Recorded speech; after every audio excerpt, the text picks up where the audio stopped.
Yo, what's up, everybody? Thank you for coming back to yet again another awesome episode of Keeping It Geekly. This time we are breaking down the Batman, and we're hitting you with all those awesome spoilers. We are still here with our awesome friend, MrDarkPhoenix. MrDarkPhoenix, how are you doing? Welcome back, and yeah. So are you ready to get to spoiling? I am ready to get to spoiling because there's so many things about this movie that I really did enjoy, especially like as a comic fan and as a movie watcher, because like, first of all, I just want to also say, we didn't mention this during the original take, but Zoe Kravitz's Catwoman is just, like, stole every scene she was in, baddie all the way. And I also like how they had Carmine Falcone as her dad, because technically her father is a mob boss in the comics. It's not like they, pulled it out of left field. Because originally I was like, oh God, please don't make them have a relationship that turned physical, because I will I will be grossed out. Well, hold on. Let's follow the proper protocol. My man's getting all over the place with this shit. Woman.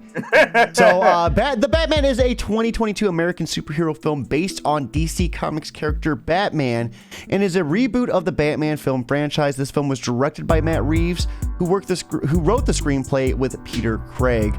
Now, we see Robert Pattinson as Bruce Wayne, and there's a lot of inspirations for this film, such as the New Hollywood Era, Alfred Hitchcock's The New Hollywood Era, and then the comics such as Year One, The Long Halloween, and Ego. Now, as far as a plot, we start out on the night of Halloween. It looks like Gotham City Mayor Don Mitchell Jr. is murdered by a man calling himself the Riddler, and it was during this part that really threw me off. You know, we were just chilling, it was dark, and next thing you know, a light flashes and you see the Riddler lurking in the shadows, looking like a deranged fucking menace, dude. Eyes wide open, and he looks like a freak, dude. And he goes up behind Mitchell and just starts hammering away on the back of his head. And I was like, wow, this is an introduction to the Batman. What was your thoughts? Riddler really had the stealth kills in this movie. Riddler's stealth was at 100 because he's getting all of it. And it's funny too, like the original scene where I didn't realize it until my second watch, was that it was Riddler watching the mayor's house. And yeah, he looked up on the roof, and I guess you can say he was a Riddler on the roof. But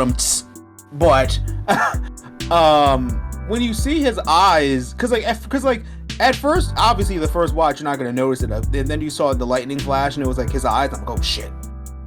And the guy is like... So, for me, though, when I first watched it, I didn't notice that was the Riddler watching him until I watched Batman watching Catwoman. And I was like, well, hold on. Those were two different eyes. But I did notice on the first watch, when the lightning flashed, that's when I seen him lurking in the shadow. And dude, it gave me that creepy fucking they did such a good job painting that serial killer vibe. Yeah. I loved how... Okay, we haven't gotten there yet. Okay, wait. So, again, even in this first scene, it was like watching, because like, even when you can tell, like, in the movie, like, and I love how we had like this Darth Vader breathing thing, like, you could tell that he was breathing heavy.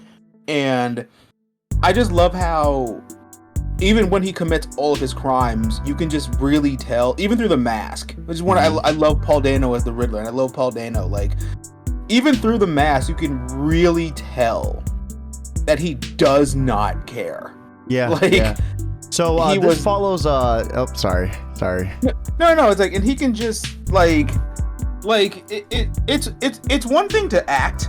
You know, but it's another thing to act while wearing a mask. Like, remember during the Amazing Spider-Man 2 when Gwen and Peter are arguing and you can just tell his facial expression even though he's wearing the mask?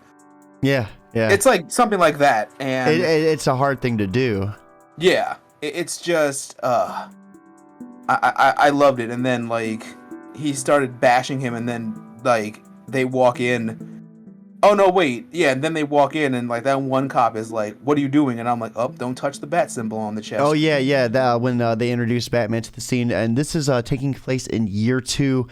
We find out this was done on Halloween, which at first I was wondering if we were going to get a long Halloween take. You know, for sure I felt like this was following the footsteps, and I'm wondering if he was going to kill on another holiday. And you get to see the reaction to everyone on the police force. Some of them have mixed feelings about Batman, and they're wondering why they have this they call him a freak on the crime scene. And it gets pretty hot and heavy for Jim Gordon because he's allowing this. He even gets berated by the commissioner at the time for allowing him to enter that crime scene. But it was funny because Batman was able to find things they weren't able to, showing us just how early he was at discovering and just being a detective. But it's at this point we discover a rather gruesome thing, and that's the Riddler leaving a thumb drive in Mitchell's car, which was actually a USB port with a thumb attached to it. So just a little bit of like comical humor, like, you know what I mean? Like as in-depth and diabolical as the Riddler's mind is, he also has a little sense of humor, you know, with the thumb drive, I felt. It's like thumb drive. I'm like, oh no. Oh, actually, one thing I did love about the movie too is I loved Batman's tech. Like, I was absolutely in love with the contacts that recorded everything. Oh my god, those were so cool. The videotape contacts too. He was able to like rewind and watch everything. I was like, this is perfect. That's the gadget you need if you're doing a detective movie, because, and like, I don't want to compare and be like, oh, Nolan could never, but I mean, like, at the same time, it's like, bruh, like, that is the gadget that makes the most sense for Batman, because it's like, yo, like, you're not gonna remember everything. Like, you're gonna have to review your crimes. I think a big thing we need to consider too is just how much time was in between Nolan's and this one too. There's a lot of constraints back then in terms of how far things were technically like advanced. I'll agree that Nolan's writing might not have been nearly as on point, but I do think it's important to realize, you know, just what he was able to work with at the time. Yeah, and like, that was one of the things I was worried about in the movie, because I don't know if any of the trailers ever hinted at it, but one thing I was worried about was what year it was going to take place in, because I think it was hinted towards year 2. No, I mean like year, like 2000 or something, because like I was worried that the tech was going to be like lowballed a little bit, because, you know, obviously, you know, if we're back in like the 90s and we don't have a lot to work with, but I'm really glad that they showed him having all of this like this tech that really helped. Like, I love the contacts. I loved that was one of my favorite things. I was like, okay, now we're in the detective movies. Now he goes back to that, and when he gives Catwoman one, and, you know, it's like, okay, this is it. You know, this is gonna come in handy, especially when, you know, he goes up against like other people, or he tries to, like, you know, remember something but he can't remember. And I think if he does have the footage somewhere, then this could probably open up the door for him being like hacked or something, and them doing like a greatest hits of all of his greatest crimes he's ever solved or something. Yeah. But I did love that. I think it's important to bring it back, and let's talk about on that thumb drive. We've seen a lot of really incriminating pictures of Mayor Mitchell at Penguin's club. And he was with a young lady who had a black eye. And as soon as Gordon opens this thing, it sends it to all the major press releases, like all around. So like the Riddler had this set up just to fail from the rip. But this brings Batman to the Penguin's club. And it's here where he meets not only the Penguin, but Catwoman as well. And yeah, things are getting pretty hot and heavy as he's beginning to look for that lady who was in the picture with her, because he believes that she is the key to the murder. And Penguin just literally has no fear. You know, for the most part, he's like, do you know who I am? And then he plays it cool, you know, like, you know, oh, let me know if there's anything I could help you with. But little does Penguin know, though, that this is Catwoman's like roommate, essentially, that has gone missing. And girlfriend. I didn't know they were dating at the time. Oh yeah. Yeah, that's one fun fact. Another one is Penguin's bodyguards, the twins. They were the twins from Teen Wolf, Max and Charlie Carver. And I was like, oh my god, I know them! And it was just so hype to, you know, like when you see a familiar face in a movie, and you're just like, oh my god, my friends are like, what? I'm like, you wouldn't know. Like, you didn't watch Teen Wolf. Teen Wolf is an experience. Like, but I love, first of all, like I told you before, did I mention this in the spoiler-free one? I forgot. Colin Farrell deserves an Oscar for this. Yeah, yep. Like, even knowing, because you forget, like, the makeup is so impressive that you genuinely forget that that's him under there. And he does such a good job acting as the Penguin too, exactly how I think the Penguin would have acted. In the current runs of the comics, Penguin is being portrayed as like just this ruthless badass, and even though you kind of seen the Penguin get shook up a little bit, he still like caught his cool and caught his arrogance and his ego and held it to an all-time high. Yeah, which is like, that's how, like you said, that's how he acts. Like most of like the major crime lords in Gotham are all primarily different. Like no two of them act the same way. Like, you know, like Penguin doesn't act like Black Mask. Black Mask doesn't act like somebody like Maxie Zeus, and like, you know, like Maxie doesn't act like the Joker, or like, you know, or like, you know, Carmine Falcone or like whoever. So I liked how the Penguin is more like, because I mean, like even before the movie, we all knew that Carmine Falcone was going to die somehow, and Penguin was going to take over. Like we all knew that was coming. Like, but I did like how Penguin was exactly like, and don't get me wrong, like I love the portrayal we've gotten of the Penguin. Like I love Robin Lord Taylor from Gotham and Danny DeVito, and you know, like the games and the voice acting and stuff. And I just feel like, first of all, like I said, makeup definitely deserves an award for this. Yeah, because that, even like you told me before, like you said, the actor that plays Carmine Falcone didn't even know it was Colin Farrell until someone told him. Yeah, dude, that's wild. And I just love how that's gonna happen for him. Like, just imagine what they could do with other characters. Yeah, like, dude, it's wild. So we get to the part where Batman starts investigating things really heavily, and Catwoman is more than happy to help him because she wants to find where Annika is. It's Annika, right? Or is it Annika? Yeah. Oh, it's Annika, but I mean... Annika's missing, and basically Batman's like, I'm going to help you find your friend, but you need to help me. And that's when he gives her the contacts. And it's through this method, having Catwoman go undercover, we learn that not only is Savage as well as District Attorney Gil Colson on Falcone's payroll, but Selina might be sexually interested in Falcone. That's the impression you're given, because the way he caresses her face and like the way he talks to her, at first I was like, oh, they hooked up. Like this was something that she used to, like, you know, booty call or whatever for money. I'm not exactly sure, but that's the vibe that I got. And Batman got that vibe as well, and that's pretty much when Catwoman cuts the contact off and things get insane because he has no idea what's happening. Yeah, like, and I love that part of it too. Like when I go back to Robert Pattinson's performance, I just love how Bruce Wayne has... This is how you know he's mostly used to being Batman, right? Because Bruce Wayne, as we've seen in this movie, has little to no people skills. Like, he's still essentially like... I don't want to say immature, but I want to say he's like a child, kind of. Because he only sees things as black and white, you know? He's like, oh, you must have had a relationship with Falcone, right? And she's like, no. Yeah. There's more to it than what? Like, how did you feel when you found out that was her father? I was so glad. I'm not gonna lie to you. Like, I was watching it the first time and I was like, please don't let them have had a sexual relationship. I will just be completely taken out of the movie. And they say, because he's my father. I'm like, Catwoman's father is a mob boss, so it's technically still comic accurate. But I was like, oh, thank God. Like, that's her dad. It's fine. Like, now, when after these events, we see District Attorney Coulson get pretty much bashed in the head by the Riddler, and things get a lot more chaotic as the Riddler has strapped a bomb around his neck and forces him to drive through a funeral. Who it was held for?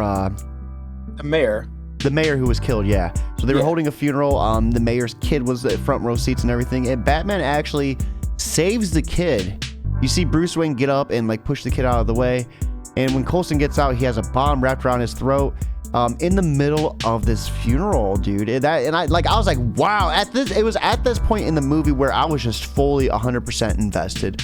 Any question of me like kind of being like, it was washed away as soon as this moment happened. Yeah. Also, don't also that kid. You mean Batman's first Robin? Like that was such a funny joke in my theater because a lot of us were like, "Oh, orphan, he's Robin," and someone's like, "He can't be. His mom's Well, alive." yeah, and we're his like, mom's alive. somebody was like, "His mom's alive," and we were laughing because we were like, "Oh shit, sorry, Robin, not yet. When your mom dies, Bruce will hit you up." Soon. But They did have some pretty good connection with him because the night that he died, the kid made eye contact with Batman. Like, it was direct. Like, there's going to be something happening with that kid. yeah, and also what I liked too was that it was. Oh, actually, fun fact: the thing he put around Gil's neck is actually based on something that happened in real life. That's actually a real life thing. Oh, really? Oh yeah, it's sick. Like Matt Reeves and whoever else was in charge of like I guess like researching and writing for the movie. They did their homework on stuff because it was really interesting to see like real world stuff intersect in this movie. Actually, again, fun fact: the black guy in the first scene where he was beating up all of his friends with the white and black makeup. Mm-hmm. That guy plays Tim Drake on Titans. So it's actually funny that people are theorizing that maybe that Bruce will go to him as his street contact, which essentially would still be connected anyway. Yeah, so, dude, and is that show made by Warner Brothers? Oh yeah. I mean, this movie was made by Warner Brothers, wasn't it?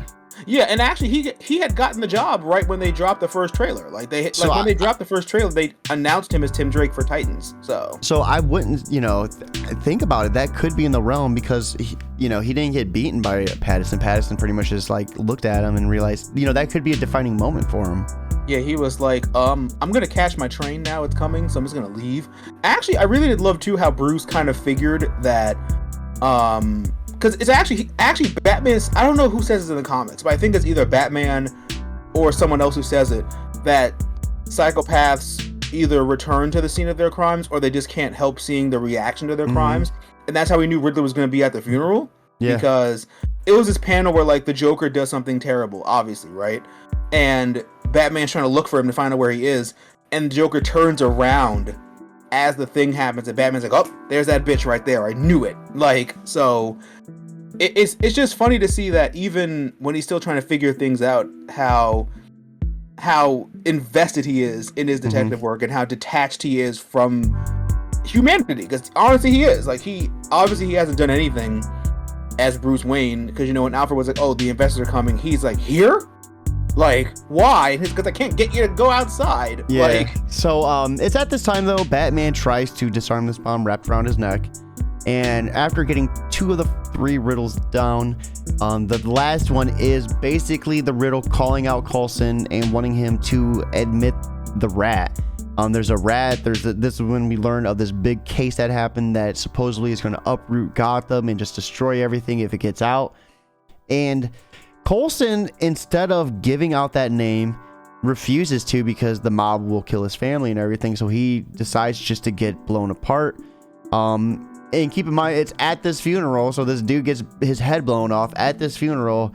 And this completely just destroys Batman, disorients him, blows him up. He wakes up with a gun pointed right at his face.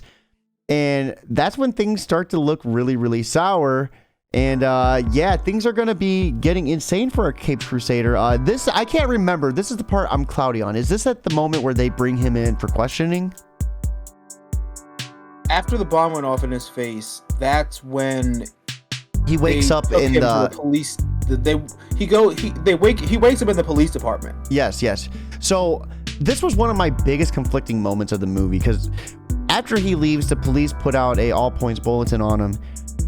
But they still show the bat signal while the police are still actively after him. And it was at this point where I was like, okay, well, this is kind of a plot hole. Why wouldn't the police use this as bait to capture him? Which we never do see, but we do see Gordon light that beacon of hope up in the sky as the police are actively searching for Batman. I just assumed that... Look, you're mind fucked right now. You're like, I've seen it 5 times and I never thought about that. No, because yes and no. Like, I have thought about it, but I just chalked it up to, okay, obviously Bruce might have had some kind of technological thing where only him or Jim Gordon can go up there. But then even when Catwoman goes up there, she sets it off, yeah. Yeah, so she sets it off too. So you're right. Like, if they were trying to capture Batman, but then again, that's too easy, because then like a similar situation would happen where like Jim Gordon pulls up to the scene, to the elevator, and they both look at each other like, oh, this wasn't you. That's exactly what happens with Catwoman, though. Yeah, like, I love that scene, by the way. She's beating the crap out of that guy. Yeah. She's like, I found him. Batman's like, I can see that. So yeah, and so that was my biggest issue, my biggest plot hole, I guess, with the film, because the police are actively looking for him and actively trying to put him down. Why not use the bat signal? Because Gordon's still using that as an active way, in means of a conversation with him. Now, not to get too insane with the plot holes, though.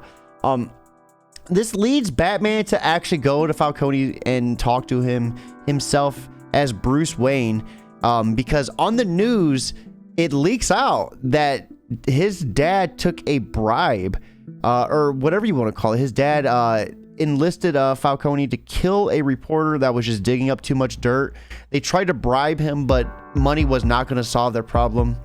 And it's at this point that Bruce Wayne learns that his dad basically set the murder up of this guy to save his mother's reputation. And things are getting insane. It led to the historic drug bust ending mobster Sal Maroni's operation.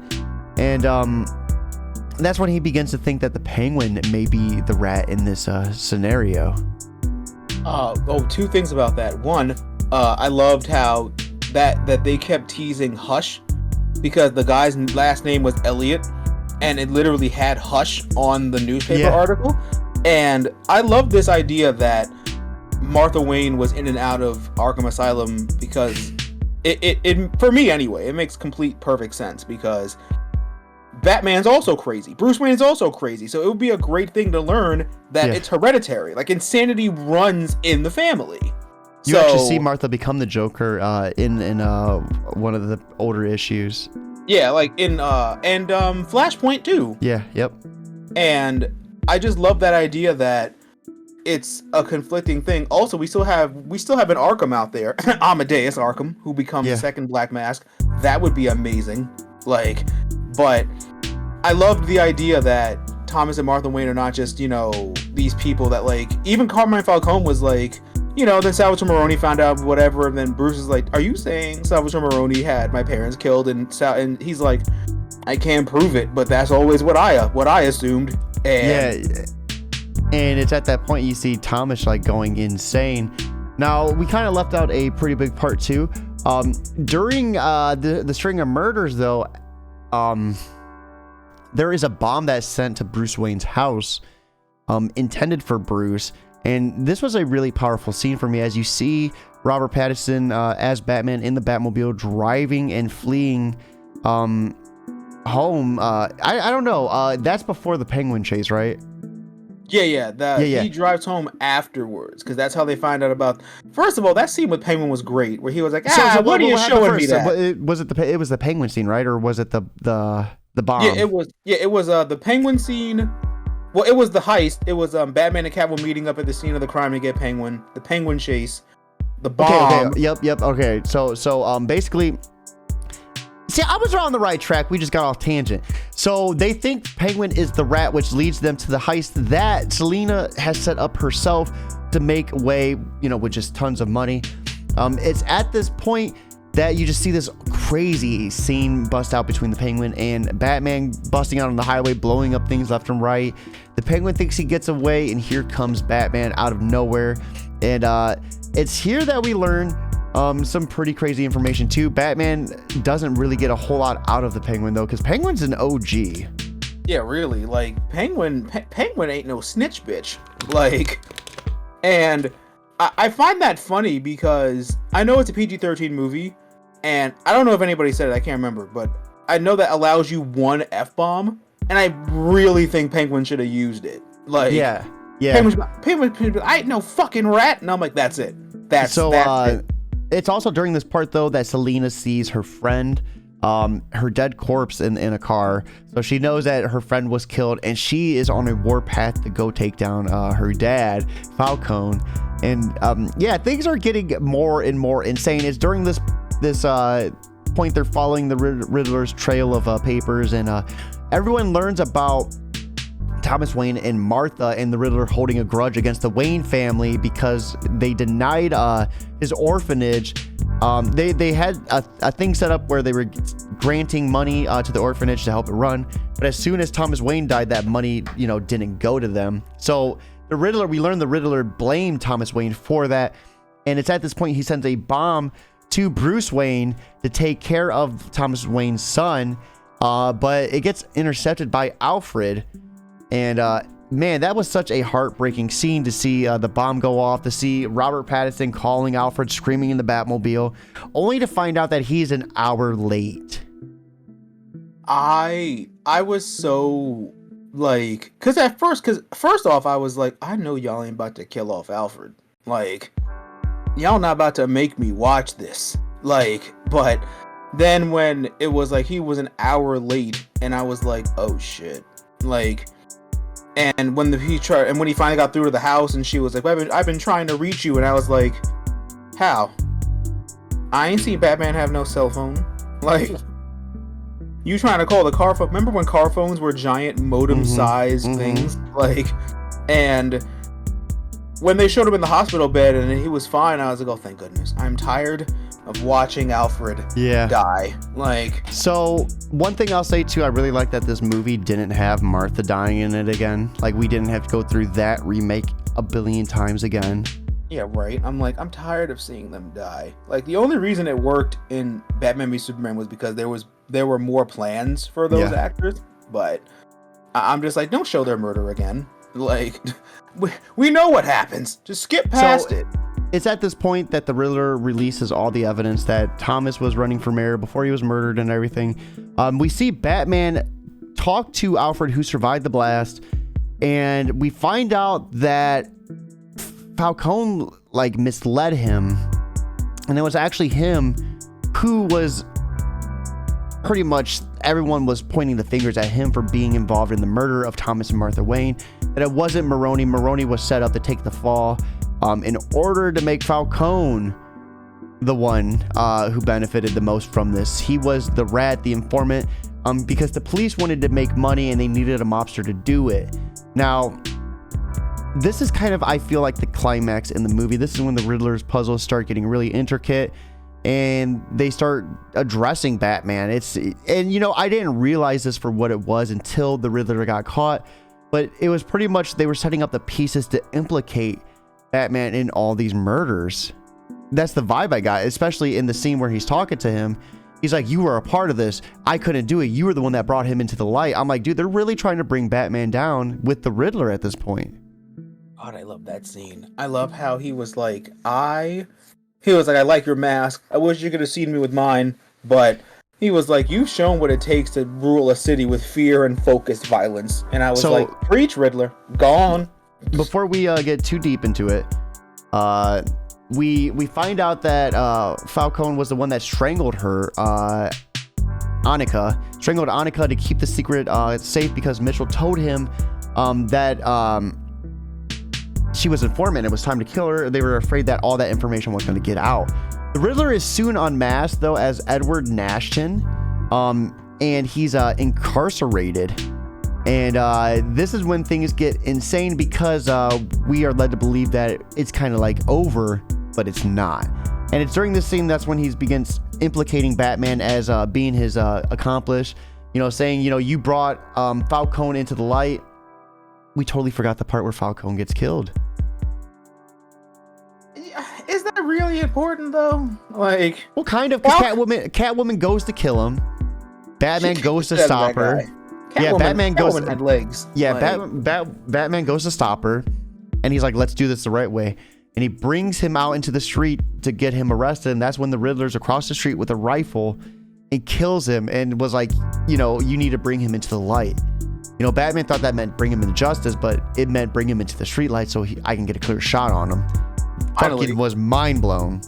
Like, Although it's funny because like Riddler said, like Riddler helped Batman do all of this stuff. Like in I just love how in his mind Riddler's like, we're best friends. We help commit murders together. Like yeah, dude. And Batman's like, no. And that's when you really seen Paul's acting just shine, because he started losing it. He's like, what do you mean?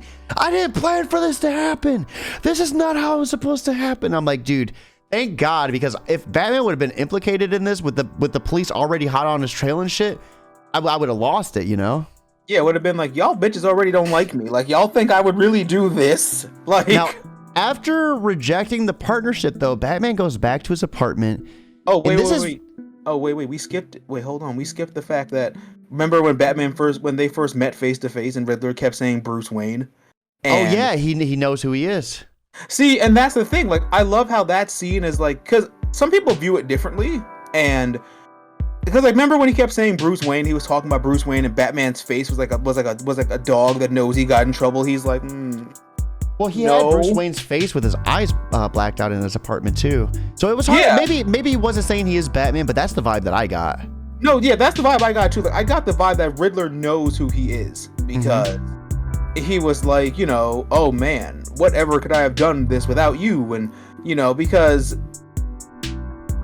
And it begs the question too, because if Riddler sent that bomb to the Wayne Manor, whether or not he knew Bruce Wayne's schedule, like how he knew the mayor's schedule, does he now in fact know, because that letter was for him and he got somebody else instead? So would Riddler be like, the fuck is Bruce Wayne doing? That bitch don't come outside. Like, yeah, I don't know. So good point bringing that back up, because I definitely did skip over it. Now, after this, Batman goes to his apartment, and this is when he realizes he really fucked up on the last riddle. Riddler has stationed bombs at every breaking point at sea level to let the ocean just come in and just drown Gotham. Things get even further worse, though, as he further investigates and learns that there's a cult following that are going to dress up like the Riddler. They're bringing guns to a super center like stadium for like sports and stuff, the Gotham stadium. And they're going to be there killing everyone as they come in to get, you know, seek refuge from the waters. And things get wild, dude. This is like one of my favorite parts, seeing Batman just come in there taking everyone down left and right as he's trying to save people from dying.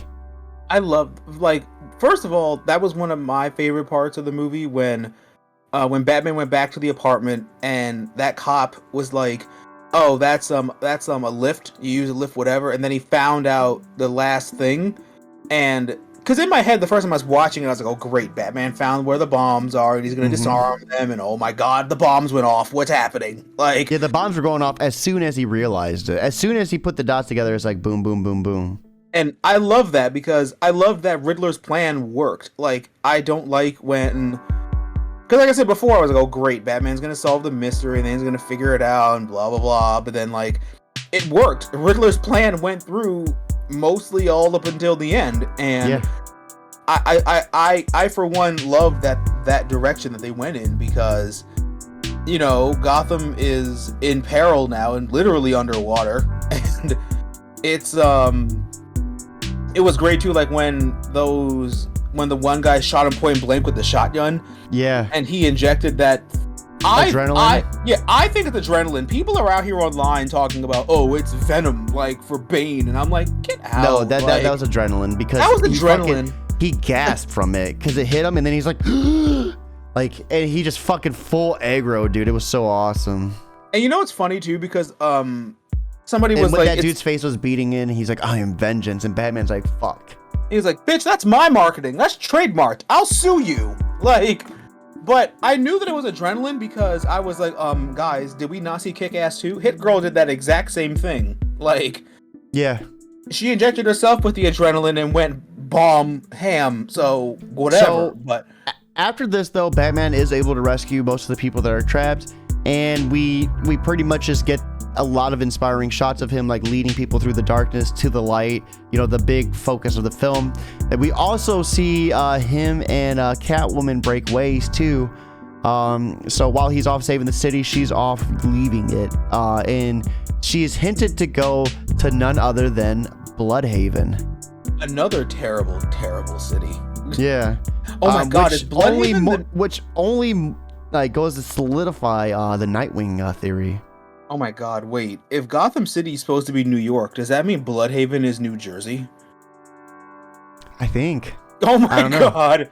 Wait, are we gonna talk? I love the gag too in the movie that Catwoman was scared and startled every time Batman showed up. Yeah. She was like, "You're leaving." You don't have to do Jesus. that. Yeah. He's like, Jesus, what? Like, but I loved it. I love how. First of all, I mean, I know it's not love, and I don't want to say love, but that's the only word that I can think. Well, maybe I'll say like, but. I love how their relationship is blooming from this movie because it's like, because you see that they kind of trust each other off the jump, and I'm like, well, you both wear freaky costumes, so if you know there's one person you can trust, it's another person. Hey, fair. But I mean, I love Catwoman's outfit. I just wish that she had gotten her own cowl, but I get it. Maybe you want to save that for the sequel, but I hope they go with more of like a helmet with the goggles, like in Arkham City, because I always like those ones. Because like, I mean, she could wear a mask, but I'm assuming that goggles. They want her to be like technological, like Batman. We need to do a breakdown of Catwoman, the one that just dropped. Yo, right? Like, I need it. Like, so, wait, you haven't seen it? What? The new Catwoman animated? It's out? Yeah, I have it. I can show you it digitally. Yeah. Son of a bitch! I missed it. I've been waiting for that. It was good too. It's good. Like imagine Catwoman.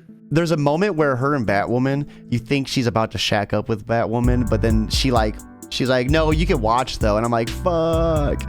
Yo, that would be hilarious though, like, cause Kate's Bruce's cousin. So imagine how mad Bruce would be. No, I know. So let's go ahead and bring it back though. Let's wrap it back. Here we talking about Batwoman. Could they introduce Kate Kane? That'd be fun. So, at the very end of this, though, we see the Riddler. He's in his cell, and he makes a special friend. None other than the Joker, who's portrayed by Barry, the one who played as Druig on the Internals. Yeah, Barry Keoghan or Krogan. Yeah, Krogan, I think. And I thought he really did the Joker vibe well, but I will say I felt the Riddler did a better Joker laugh. Yeah, I did love this tease because, and I first saw it at the premiere. I saw it March 1st, I think, and I was with one of my best friends, and I'm kind of in the same boat as him, but not really. But he's tired of seeing the Joker, and I'm like, I agree, but I love different people's interpretations of him. I just can't get enough of it, and so. What did you feel about this? I know me and you were talking and we kind of conflicted on this.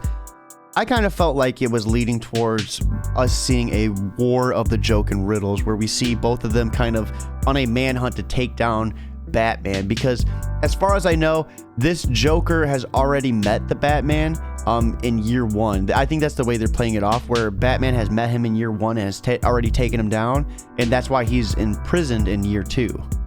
See, I viewed that as of course he met him because he's responsible for why he fell in the acid. And if they go that route though, because remember there's three different Jokers in the DC universe, at least in the comics. That could be his own movie, but that has to be. We have to talk about that on a show because I could go off on a tangent about that. Yeah. But I just felt like they said that they had met before because he had met him when he was the Red Hood, the original Red Hood, and he fell into the acid, and that's how they met, because he stopped him as that criminal, but he didn't stop him as the Joker yet. And I think because you see that scene where it pans out, where you clearly see Joker's head and you see the Riddler's head and you see all the other empty cells. I think they might try, because they're making an Arkham spinoff. That's one of the spinoffs that got greenlit. It's the Penguin and Arkham. Well, Arkham might be greenlit. So here's the thing, though. They just delayed a bunch of things, and I want to say the Penguin spinoff got canceled. Oh, man, they just announced it. No, a huge DC lineup just got pushed back. No, all the movies got pushed back till next year. But I want to say the Penguin thing got canceled. Well, no, they just confirmed that it got the greenlit. And they said that Arkham is going to be the next show, too. Which, honestly, because in that, they pan out for a reason, right? And you see all of the other empty cells. So yeah, right here. The Batman Gotham PH HBO spinoff canceled, having evolved into the series focusing on Arkham. Yeah. So yeah, it's Arkham and the Penguin. Those are the two. Yeah, I just said it got canceled though.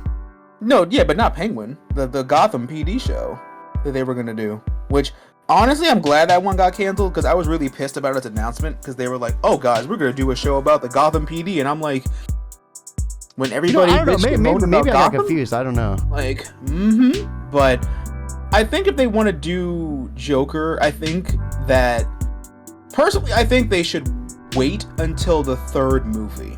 Yeah, I think we need something with the Penguin for the second. I think the focus is going to be on the Penguin. Honestly, though, you know who thrives in Gotham being underwater, and who should be one of the next villains for the sequel? Killer Croc. Oh my God. Killer Croc and Mr. Freeze, they are thriving right now. Although Mr. Freeze will be really messed up though. Imagine him like murdering people while they're underwater, and it's just like, oh shit, y'all are dead. I think with that being said, guys, I think this is a perfect segue for us to end our podcast. I think we did a good job covering it from start to finish. I think that was a little bit more structured than it used to be too. Yeah. We already gave our final thoughts really in the last one, so be sure to check out the spoiler-free take so you guys can hear what we originally thought without spoiling it.